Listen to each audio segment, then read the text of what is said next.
President Trump also spoke to Vladimir Putin and suggested sanctions on Russian oil could be lifted. Listen to this. He wants to be helpful. I said, you could be more helpful by getting the Ukraine-Russia war over with. That would be more helpful. But we had a very good talk. Well, but obviously lifting of sanctions would give Vladimir Putin something of a boost in the war in Ukraine. Well, so Bill Browder is the head of the global Magnitsky justice campaign and a Russian finance expert and joins me now. So, Bill, good morning. Good morning to you. Thanks for being with us. What do you make of this idea, then, that sanctions on Russian oil could be lifted? It's absolutely the worst thing that could possibly happen. If we look at where we are in this war, it's been going on for 4 years. Why has it been going on for 4 years? Because Putin can afford to carry on fighting this war. He can afford to buy ammunition, pay his soldiers, etc. He was starting to get weakened as the oil price was down and as the Russian oil price in particular was down. And all of a sudden, sort of completely out of left field, he's been given this total reprieve. And the fact that the sanctions are lifted, the fact that the oil price is up, and the fact that he can now sell his oil at the market price to whoever he wants is the biggest gift he could ever get. It's an absolute abomination of a policy. And look, one can obviously go a bit mad trying to figure out why Donald Trump says the things he says, but why do you think he said this? Well, I mean, as you say, one could go mad. I mean, nothing that he has done in relation to Russia since he became president makes any sense. Vladimir Putin started this war.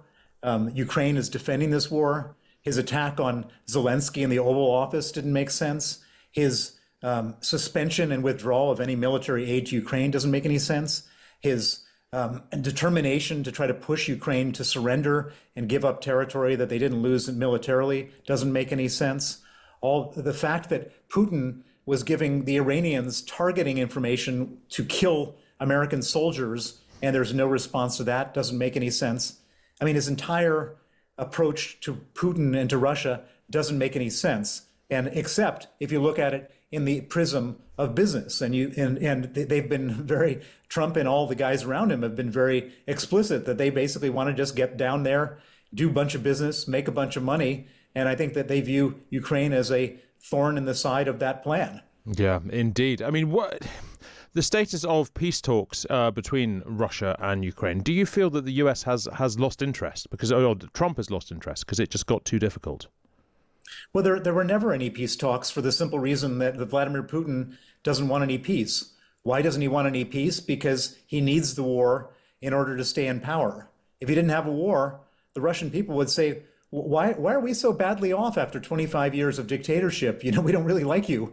And the best way to avoid that, straight out of Machiavelli 101, is to create a foreign enemy and start a war. And so Putin has absolutely no intention of withdrawing from this war. He's been pretty explicit about that. His only peace talks would be a collapse of Ukraine. For him, the only conditions of peace would be after Ukraine surrenders, and that's not something the Ukrainians are going to do. And so this whole idea that there are peace talks is just a way for Putin to buy time, to wear everybody down, to hold out for these events like what's happened with this lifting of sanctions so he can afford to carry on this war.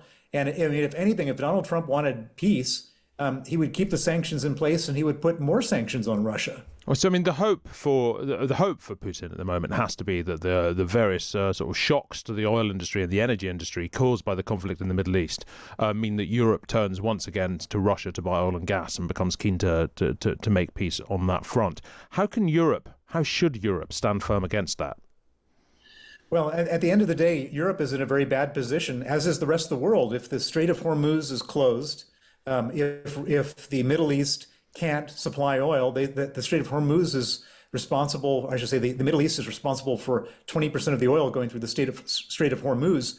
If that 20% of the oil is off the markets, then people are going to be scrambling for oil elsewhere, and everything is fair game. And I think it's kind of a tragic situation that all of a sudden Russia is sort of sitting in as they say, in the catbird seat, where they don't have to go through the Strait of Hormuz. Their oil is ready to go to whoever wants to buy it. And as long as this conflict goes on, Putin is by far the biggest winner. Yeah, so Bill Browder, thank you very much indeed for your time. So Bill Browder is the head of the Global Magnitsky Justice Campaign and also a Russian finance expert. Iran has vowed to fight on against the US despite Donald Trump's claim that the conflict will be over very soon. Tehran's foreign minister has ruled out negotiations with the US, with the country's Revolutionary Guards saying they, not he, will determine the end of the war. Trump's assertion that his war plan is ahead of schedule led to a drop in the price of oil, which is now closer to $90 a barrel. But just hours later, the president threatened death, fire and fury against Iran if it continues to close the Strait of Hormuz.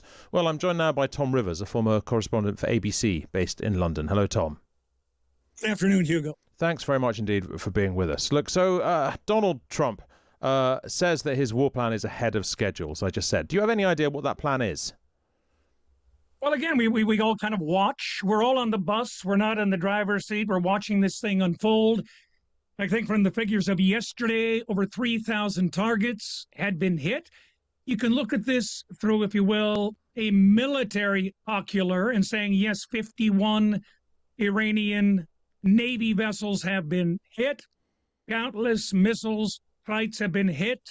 The drone, if you will, chain, if you will, has been hit pretty drastically. The question is politically, when do you say, I think we've done enough damage, I'm going to go home now?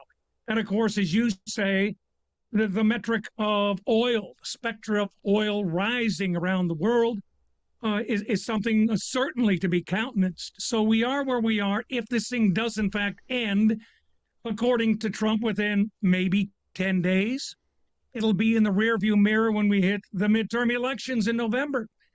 Something like 8 months away. So yeah, a lot to play for, a lot to watch. Goes back to the initial motivation for this. How long does it play out? Various countries being affected by the oil, et cetera, et cetera. And again, it's something that is very, very unpredictable. But if we end up, Tom, in a situation with the Iranian regime still in place, just under different management, much of Iran in flames and the oil price far higher than it was that this war began, can he really claim that as a success? Again, you go back again, the polls I've been looking at, a lot of Americans saying, look, going back to 79, there's no love loss with the regime in Iran. But if you ask another question saying, would you support American troops on the ground in Iran? And they say, no way, we don't want to go there. Another question being asked of Americans, was the quote unquote urgency to launch this attack. And again, a lot of Americans are scratching their heads. There was diplomacy, maybe slow and painful, that was unfolding in Geneva. I think a lot of Americans would have said, look, let's at least lay that out. And if you do, in fact, hit a dead end, then if you're going to strike, there would be even stronger support. But if you will, just jump in and say, look, we better do something. Hanging on the quote of Secretary of State Rubino saying, Iran is going to be doing something. Our bases could be hit. We also have to be in there on day one. May not be the best, if you will, rationale for a lot of Americans right here, right now. Do you think Trump anticipated the impact this would have on the global economy and the oil price, or is he a bit blindsided by that? He would have had to have known that, you've heard it constantly, 20% of the oil goes through the Straits of Hormuz. You'd have to be a pretty naive individual to say, gosh, they might have some implications down the road, not only for the U.S., but for other countries as well. Thinking back, though, over the past year, domestically in the U.S., drill, baby, drill, the philosophy of Trump. Domestically, the prices will go up, but not to the extent that you're going to be seeing in more, if you will, isolated countries like the UK. Why? Because they have incredible reserves in the North Sea. Seems to be a lot on those reserves by the Labour government. And again, that's not going to be unlocked anytime soon. But it does beg the question down the road, if there's another government down the road in the UK, will the dynamics in the North Sea change? I expect that to be the case. Tell me finally, Tom, about the impact this is all having on the White House, on Trump and on his inner circle. Because it looks at the moment that you have basically Marco Rubio and Pete Hegseth to a degree very close to Trump with this war, very much on board with this war. JD Vance very much sort of on the periphery. If this war ends, if this war is deemed a disaster, does that all flip? Well, Tulsi Gabbard as well would be questioning, why here, why now, et cetera, et cetera. But be that as it may, and as I stressed earlier, if this does calm down in, say, 10 days, 2 weeks, fill in the blank, 8 months down the road, the real questions voters will be asking in the midterms will be cost of living. Now, if the prices come down, inflation comes down, things like gasoline come down, et cetera, this will be a footnote that many Americans will remember. Also, think back to a tertiary point on the tariffs.